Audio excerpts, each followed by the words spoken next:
Hello everyone, I am Dustin Lead. He is Keith Schweigert. It's week 6 of the LL football season. This is the Huddle. This week you guys voted for a huge Section 1 matchup between Wilson and Hempfield. Keith, talk to us about this game. Is the streak going to stop? Yeah, now this is a game of the week. This is what we're talking about when we have these game of the week polls.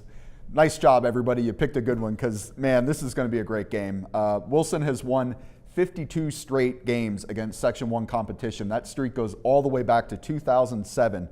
And during that span, they've captured 7 section titles in a row. So the Bulldogs, they're the team that everybody in Section 1 is gunning for. They're the team that every other team in Section 1 measures themselves against. Their winning streak is right now tied with Manheim Central for the league record. Their run of section titles is tied with Lancaster Catholic for the most section titles in a row. So there is a lot riding on this game for Wilson. And as I said, Hempfield's one of the first teams that I think has a legit chance to knock them off, at least this season. The Black Knights are 5-0. They have one of the league's most powerful rushing attacks with Sam Kramer running the show at quarterback and Will Blair, the running back. Those two have combined for more than 1,200 rushing yards and 18 touchdowns this season. So they're going to be the guys that Wilson has to stop. Like we said, big game, but Wilson's kind of built to win these kind of games. That's how they've been so successful over the years. Their offense is very efficient, doesn't make a lot of mistakes.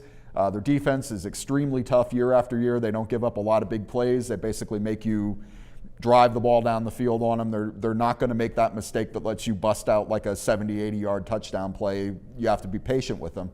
And that's kind of the theme I got when I talked to Hempfield coach Ron Zieber earlier this week. I caught up with him right before the Knights were getting ready to start practicing out at the Nook Sports Complex.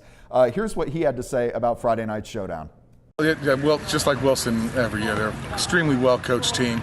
They're disciplined. They don't make a lot of mistakes, and they've got athletes all over the place. So, they're the team that anybody in the league has to get through if you expect to win a championship. And we put ourselves in a position where it's an important game for everybody involved. So that's a good thing. We're going to have to play a very, very good disciplined game. They're the kind of team that's going to make you go all the way down the field, and that's their strength. They do a very good job preventing teams from doing that. So our focus has to be getting those chunks of yardage and getting those chains moved, getting those first downs, and keeping that ball and getting down the field with it. That is going to be a huge game this week in LL Section 1. And another big game we're looking at is Manheim Central and Lancaster Catholic. Keith, what do we need to watch for in that Section 2 showdown? Well, this is one of those games that longtime fans and people like me who have been covering the league for years, it makes you feel a little bit nostalgic because, back when we had guys like Kyle Smith for Catholic roaming the field and like Dakota Royer from Manheim Central,